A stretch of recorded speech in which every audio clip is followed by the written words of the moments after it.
Yield back. The gentleman yields back. I now recognize the gentleman from Tennessee, Mr. Ogles, for 5 minutes of questions. Thank you, Mr. Chairman, and thank you to the witnesses. Let's be clear. The United States of America is safer today because of President Trump. The United States of America is the dominant predator across all landscapes because of President Trump. We have restored our status as the global leader because of President Trump. Hard stop. Now, when we look at the topic of the hearings, the objectives, there were 6 bullet points. I'm going to hit the highlights, examine the full scope of evolving threats facing the United States of America, particularly on readiness at the federal, local, and state level. Highlight the significant, number 2, the significant national security gains achieved by President Donald Trump. 3, review the Trump administration's efforts to reverse the damage caused by the Biden border crisis. 4, analyze the scale and scope of cyber threats, which is my area as the chairman of the cyber subcommittee. 5, discuss the evolving terrorism landscape, including FTOs, HVEs, and DVEs. And 6, evaluate emerging unconventional threats. Unfortunately, my colleagues must not have read the memo, because that's not what they've talked about. They want to talk about ICE and immigration. So let's talk about that. You know, in 1965, we passed the Hart-Celler Act. Since that time, we've seen chain migration on a scale that, quite frankly, I'm not sure even the progressive liberal authors of that bill could have possibly imagined.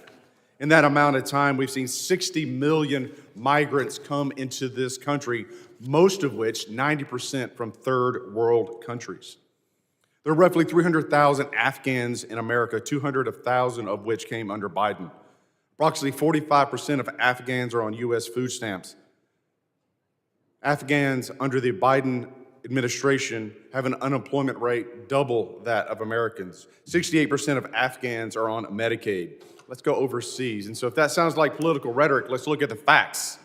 Paris, 48% of crimes committed by foreigners, most of which were Muslim. Overall, crime has surged since the Islamic migrant influx. That is from the French Interior Ministry. London, 40% of sex crimes are committed by foreigners, most of which are Muslims. That's the Metropolitan Police Department. Rome, 83% of 2024 street robberies by non-EU citizens, almost all of which were Muslim. Sexual assaults, 69% Muslim, Italian police reports. Minneapolis, here in the Homeland. Violent crime in Cedar Riverside, a Somali hub, rose 56%, 2010 to 2018. Dearborn, Michigan, crime 105% above the national average. Hamtramck, outside of Detroit, 92% of assaults by Muslim immigrants. Drug arrests, 85% Muslim immigrants. Now let's go to Nashville, Tennessee, where a Somali man, a migrant who came in 2015, raped to death a woman on the steps of a church. I've had enough. I've said it once, and I'll say it again.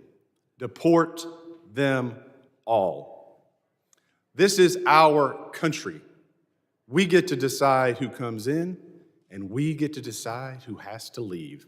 And I say, deport them all. 90% that have come into this country are from third world countries, most of which are sucking resources from American citizens, burdening our cities. They do not belong here. Mr. Kent, I'm chairman of the Cyber Subcommittee. Let's go into the scope and scale of the cyber threats posed by the CCP. I give you the floor, sir. CCP is probably one of the more aggressive actors in the cyberspace right now. NCTC is mostly focused on the terrorism realm and how terrorist actors are using the proliferation of encrypted devices and just the internet to spread propaganda. That's probably our biggest purview in terms of cyber. Mr. Glasheen? Chairman, I would say that the Chinese government, the CCP, is our greatest cyber threat. It is a full-time job. And the resources they throw at this is unbelievable. It's a major concern.